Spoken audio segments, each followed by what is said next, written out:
सो अब हम एक नया चैप्टर स्टार्ट करते हैं which is simple interest and compound interest. ठीक है, तो SI तो अब हमें देखते हैं पहले सिंपल इंटरेस्ट क्या होता है। सिंपल इंटरेस्ट का हम सबको पता है, फॉर्मूला जो होता है वो होता है P/R/T/100, where P is the principal कि हमारा क्या प्रिंसिपल अमाउंट है, हमने क्या इन्वेस्ट किया है। R होता है हमारा रेट ऑफ इंटरेस्ट, मतलब कि किस रेट ऑफ इंटरेस्ट पे हमें मिल रहा है या किस रेट ऑफ इंटरेस्ट पे हमने दिया है। And T is the time in years. ठीक है, टाइम इन ईयर्स हम हमेशा याद रखेंगे, जो टाइम है हम वो ईयर्स में लेंगे। ठीक है, तो अब हमें देखते हैं SI एक्चुअली होता क्या है। जैसे अगर मान लीजिए SI होता है जिसमें हमें इंटरेस्ट पे इंटरेस्ट नहीं मिलता है। ठीक है, जैसे अगर मैंने कहूँ 1000 रुपये इन्वेस्ट किए कहीं, मतलब जो मेरा प्रिंसिपल है वो 1000 है, जो मेरा रेट ऑफ इंटरेस्ट है वो 10% है, और अगर मेरा टाइम 2 ईयर्स है तो मतलब मैंने 1000 रुपीज़ इन्वेस्ट किए 10% पे 2 ईयर्स के लिए, तो मेरा सिंपल इंटरेस्ट कितना होगा। तो मैं देख सकता हूँ जो मेरा सिंपल इंटरेस्ट होगा, अगर मैं उसको SI के फॉर्मूले में डाल दूँ तो वो आ जाएगा P that is 1000 into R which is 10 into T that is 2/100। तो इसको अगर मैं सॉल्व करता हूँ 2 0 यहाँ से 1 2, तो 200 आ जाएगा मेरा। तो मतलब जो सिंपल इंटरेस्ट है या फिर जो इंटरेस्ट मैंने 2 साल में अर्न किया है एट SI, वो हो जाएगा मेरा 200। ठीक है, तो इसमें हमें इंटरेस्ट पे इंटरेस्ट नहीं मिलता है। इसको हम एक और मेथड से ऐसे देख सकते हैं, जैसे मैंने लिखा है यहाँ 1000, यहाँ हम प्रिंसिपल लिख देते हैं, और फिर अगर टाइम 2 ईयर्स है तो मैं ऐसे 2 एरोज़ बना दूंगा यहाँ पे। ठीक है, 2 लाइन बना दी मैंने। अब मैं यहाँ लिखूँगा कि मुझे पता है 10% है इंटरेस्ट, तो 1000 का 10% कितना होगा 100, फिर से 1000 का 10% 100, तो ये 2 साल में इंटरेस्ट मिल गया, तो 100 + 100 विच इज़ 200। तो मुझे पता है कि 200 जो है वो इंटरेस्ट हो गया। हम ऐसे भी इसको कर सकते हैं कि यहाँ ऊपर प्रिंसिपल लिख दें और रेट ऑफ इंटरेस्ट कैलकुलेट कर लें कि प्रिंसिपल का rate of interest time 1 year लेके और 1 ईयर लेके। ठीक है, ऐसे भी कर सकते हैं ऐसे। अब हम चलते हैं जो हमारा कॉन्सेप्ट है कंपाउंड इंटरेस्ट। कंपाउंड इंटरेस्ट मतलब क्या होता है। कंपाउंड इंटरेस्ट मतलब होता है कि जब हमको इंटरेस्ट पे भी इंटरेस्ट मिलता है उसको हम कहते हैं कंपाउंड इंटरेस्ट। तो जो कंपाउंड इंटरेस्ट का फॉर्मूला होता है वो होता है P that is the principal 1 + R/100 to the power n minus P। ठीक है, तो ये हमारा कंपाउंड इंटरेस्ट का फॉर्मूला होता है P 1 + R/100 to the power n minus P, जिसमें P जो हमारा प्रिंसिपल होता है, R है वो हमारा रेट ऑफ इंटरेस्ट हो गया, और जो n है that is our time. n इसमें टाइम होता है ईयर्स में, टाइम इन ईयर्स। ठीक है, तो ये हो गया हमारा। फिर उसके बाद अब हम देखते हैं कि आगे कैसे हो गए। क्वेश्चन का एग्जाम्पल लेके एक देखते हैं। हाँ, तो अब हम देखते हैं इसका एग्जाम्पल, जो मान लेते हैं यही सेम एग्जाम्पल कि जो P है वो 1000 है, जो R% है मतलब rate of interest that is 10%, and time that is 2 years. Time मतलब यहाँ पे n होता है तो वो 2 ईयर्स है। ठीक है, तो अब हम इसको कैलकुलेट करते हैं, तो CI is equal to P that is 1000 1 + R/100। R/100 हमको पता है 10/100 हो जाएगा, की power n that is square -1000। ठीक है, तो अब इसको अगर हम सॉल्व करते हैं तो ये आ जाएगा हमारा 1000 1 प्लस ये 0 0 कट जाएगा, तो यहाँ अगर हम ऐड करते हैं तो यहाँ 10 LCM लेते हैं, तो 10 + 1 का स्क्वायर -1000।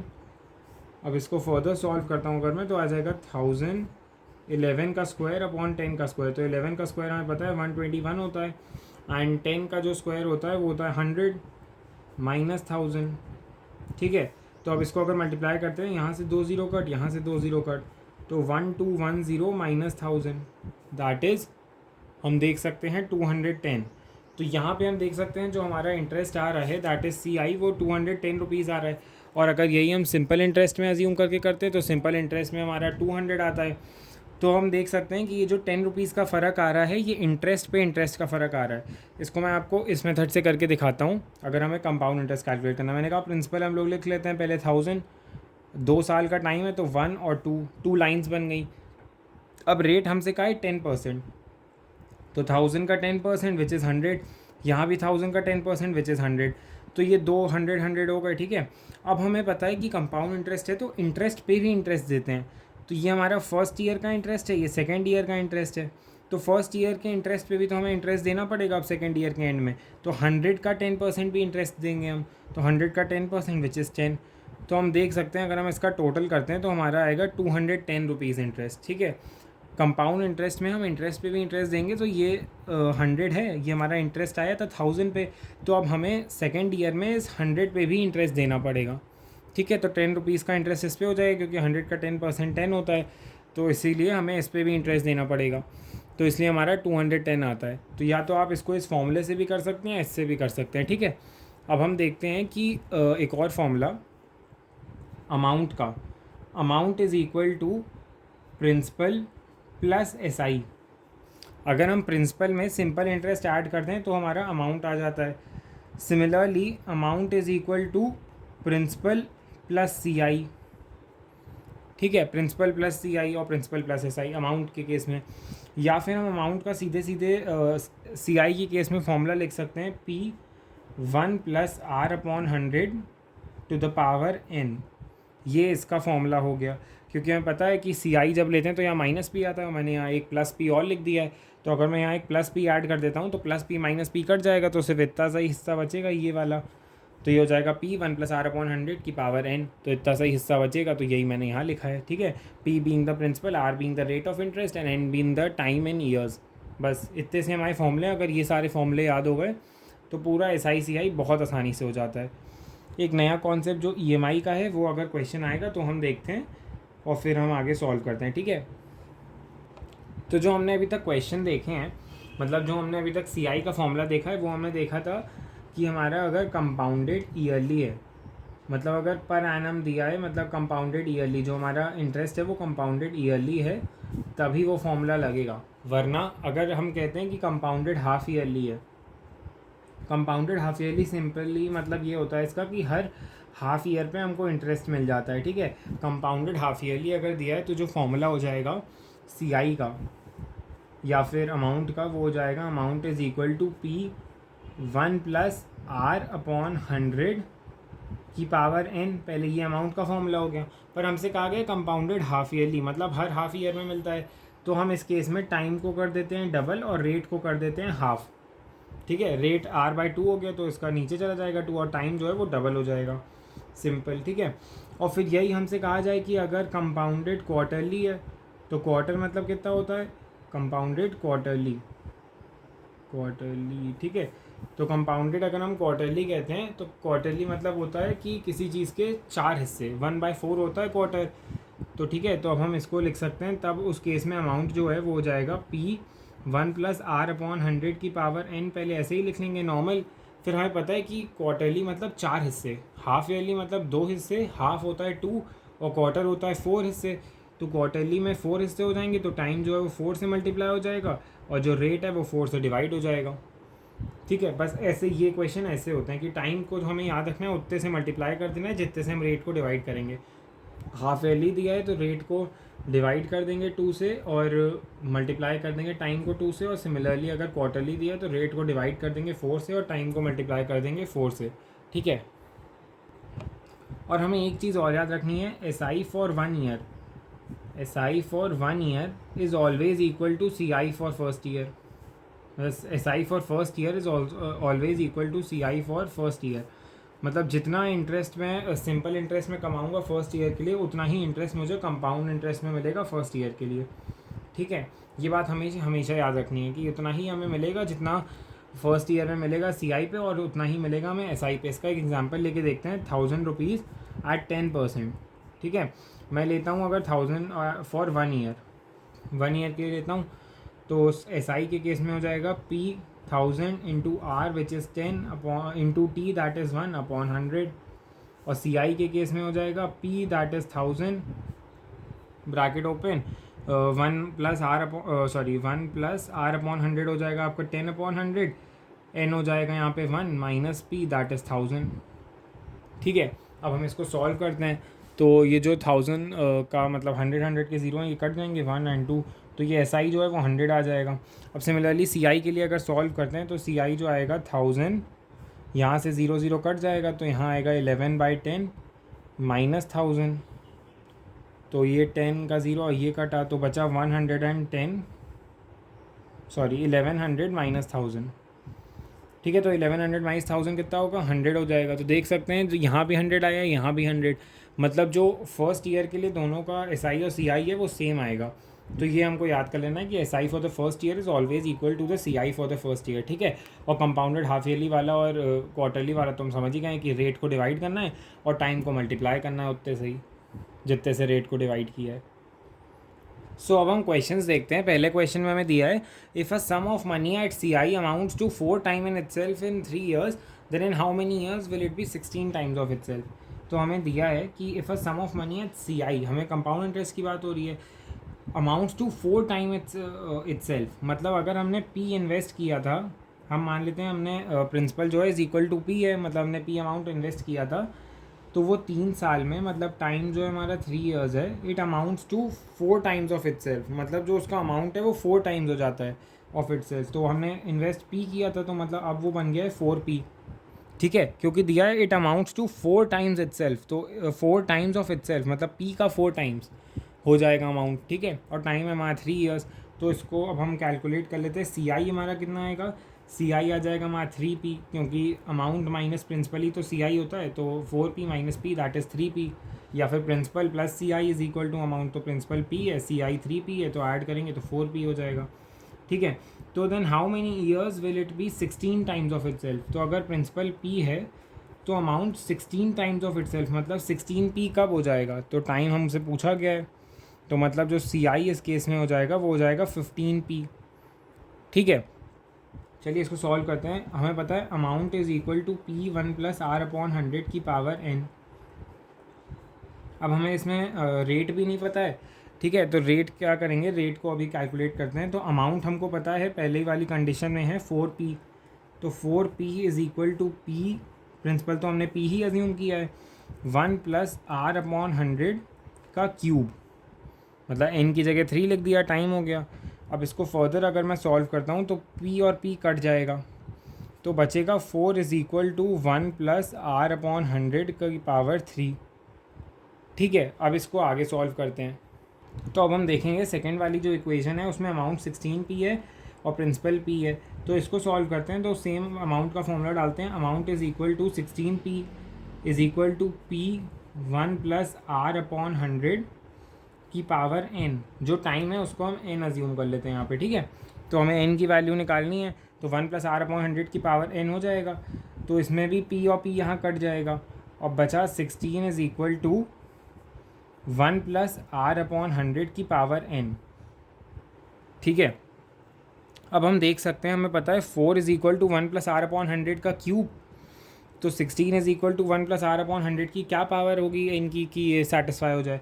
तो अगर मैं इस इक्वेशन का स्क्वायर कर देता हूँ तो 4 4 16 आ जाएगा। अगर मैं इस इक्वेशन का स्क्वायर कर देता हूँ, स्क्वायरिंग बोथ साइड्स, तो क्या मेरा आंसर आ जाएगा, तो ये आ जाएगा 4 का square that is 16 and 1 plus R upon 100 की पावर 3 का स्क्वायर।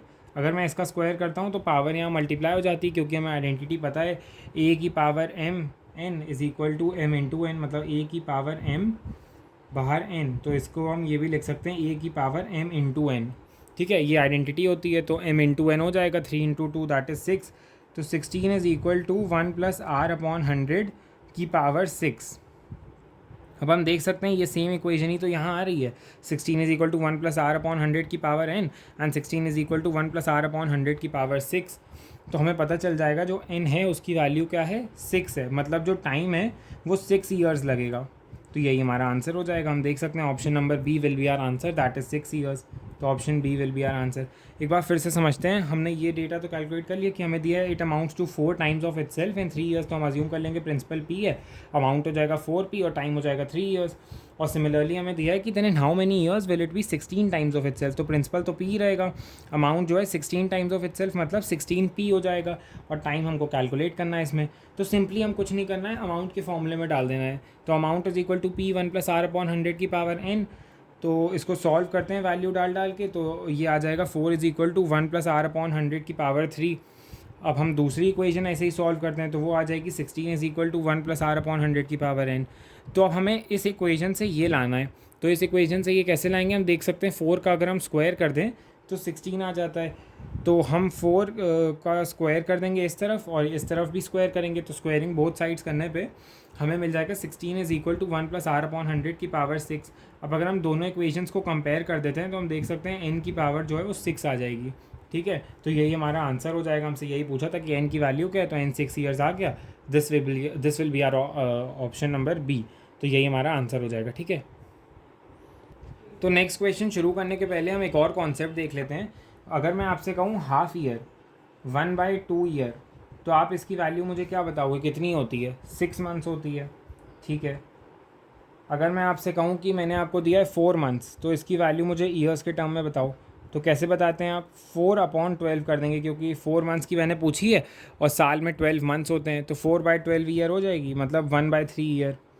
सिमिलरली अगर मैं आपसे कहूँ कि मुझे 9 मंथ्स की वैल्यू बताओ, तो 9 मंथ्स की वैल्यू कैसे निकालेंगे आप लोग? 9 मंथ्स की हो जाएगी 9/12 ईयर, तो मतलब 3 3 ज़ा 9 और 3 4 ज़ा 12, तो 3/4 ईयर हो जाएगी, ठीक है। तो मतलब जो भी वैल्यू हमसे पूछी है उसके नीचे 12 मंथ्स लिख देंगे, अपॉन 12 मंथ्स कर देंगे, तो वो ईयर के टर्म्स में आ जाएगी। सिमिलरली अगर मैं आपसे पूछा हूँ 8 मंथ्स की वैल्यू, तो 8 मंथ्स की वैल्यू क्या आएगी? 8/12 ईयर, तो 4 2 ज़ार 8 एंड 4 3 ज़ार 12, मतलब 2/3 ईयर हो जाएगा। ये हो जाएगा 2/3 ईयर, ठीक है।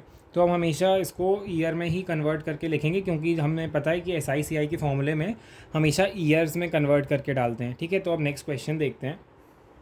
जो हमें नेक्स्ट क्वेश्चन दिया है उसमें दिया है how much interest will ₹12,000 earn in 8 months at an annual rate of 8%, ठीक है। तो जो प्रिंसिपल है वो हमें दिया है 12,000, जो टाइम है वो हमें दिया है 8 मंथ्स, ठीक है। और जो रेट ऑफ इंटरेस्ट है R% वो है 8%। अब हमें कैलकुलेट करना है how much will be the interest, मतलब SI कैलकुलेट करना है, ठीक है। तो इसको कैसे कैलकुलेट करेंगे? SI का फॉर्मूला हमें पता है क्या होता है, SI is equal to P into R into T upon 100। तो P हो गया हमारा 12,000, R जो है वो हो गया 8%, 8/100 इंटू टाइम। अब हम टाइम कैसे कैलकुलेट करेंगे? टाइम हम देख सकते हैं कि यहाँ मंथ्स में दिया है, तो हमें इसको ईयर में करना होगा, तो इसको कर देंगे 8/12, क्योंकि 8 मंथ्स हैं और टोटल मंथ्स 12 होते हैं, तो 8/12 ईयर हो गया, ठीक है। तो अब इसको सिंपली हमें सॉल्व कर देना है। तो 2 0 यहाँ से कट, 2 यहाँ से कट, 12 यहाँ से एंड 12 10 ज़ा 120, तो हमारा जो बचेगा वो बचेगा 64 इंटू 10, 8 8 ज़ा 64 इंटू 10 दैट इज़ 640।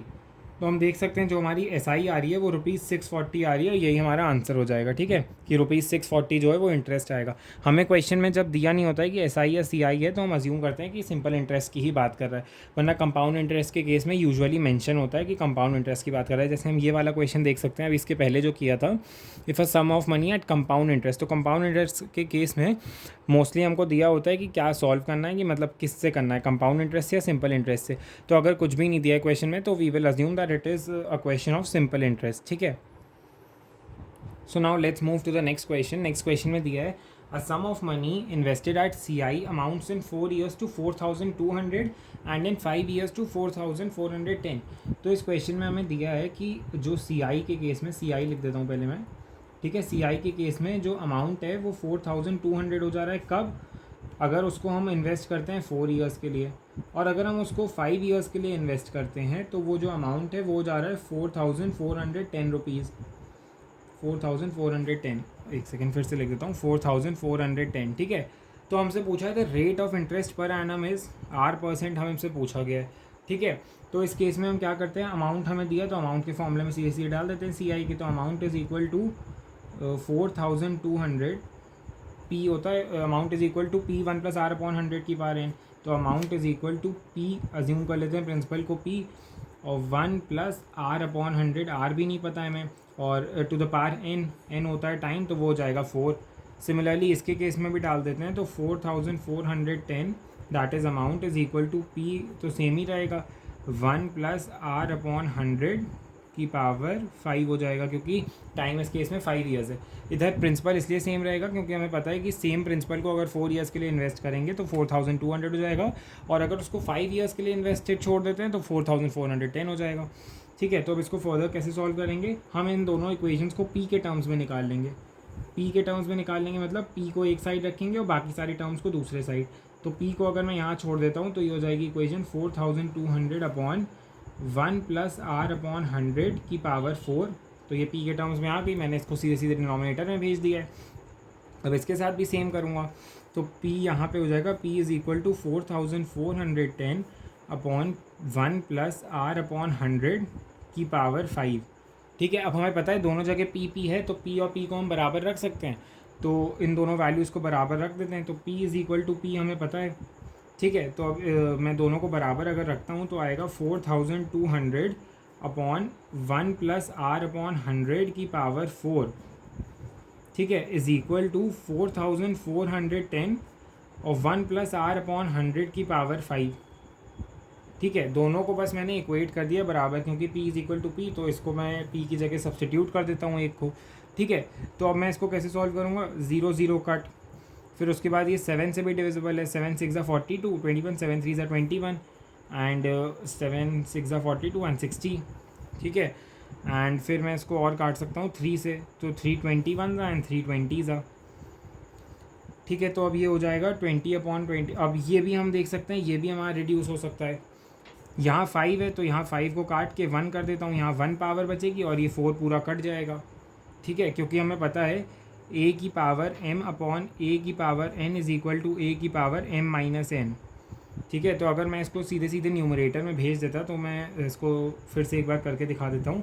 तो मैं इसको लिख सकता था, अगर मैं इस इक्वेशन को इधर भेज दूँ और 20 को इधर भेज दूँ, तो ये हो जाएगा 21/20 is equal to 1 plus R upon 100 की power 5 upon 1 plus R upon 100 की power 4।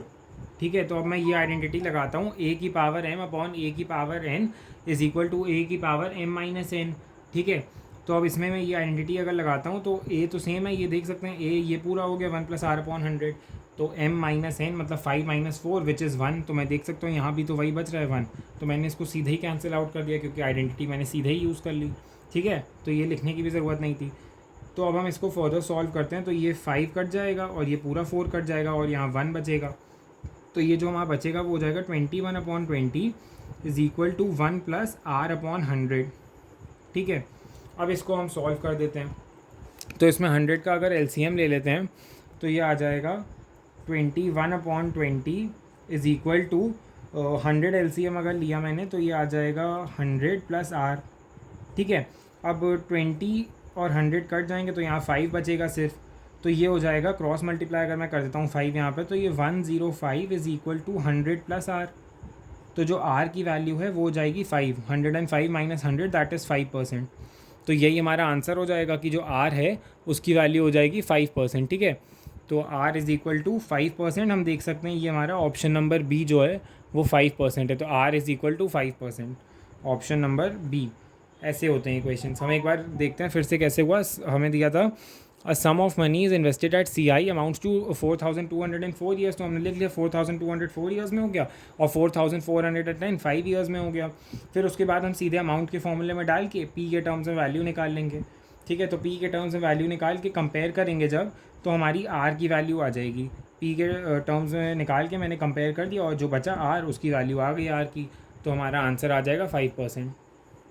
So now let's look at our next question. The next question is, on what principle will the CI for 3 years at 4% amount to 62.432? ठीक है, तो अब इसमें देखते हैं पूछा गया क्वेश्चन ने हमसे कि व्हाट प्रिंसिपल, हमसे पूछा है प्रिंसिपल क्या है, on what principal, principal is equal to question mark the CI will amount for 3 years. तो मतलब ये क्वेश्चन जो है वो CI का है। ठीक है, तो टाइम हमको दिया है 3 ईयर्स और हमको रेट परसेंट भी दे दिया है 4% है। ठीक है, 4% पर एनम, अमाउंट टू 62.432, और फिर हमें दिया है जो CI है वो है 62.432, तो हम लिख लेते हैं CI इज़ इक्वल टू 62.432।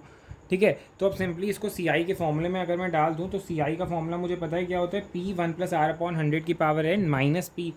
तो P मैं यहाँ लिख देता हूँ, P की वैल्यू पता नहीं है, 1 प्लस आर अपॉन 100, आर की वैल्यू हमें पता है 4/100 की पावर n हो जाएगा हमारा 3 माइनस P। ठीक है, तो ये हमारी वैल्यू आ गई इज़ इक्वल टू 62.432। ठीक है, ये हमारा आ गया कंपाउंड इंटरेस्ट। फिर इसको अगर हम फर्दर सॉल्व करते हैं, तो ये हो जाएगा 4 से अगर मैं काट दूँ तो 25 बचेगा, तो ये बचेगा P1 प्लस 1 प्लस 1/25 का cube minus P is equal to 62.432। अब इसको फर्दर सॉल्व करते हैं, तो ये हो जाएगा P26/25 का cube minus P is equal to 62.432।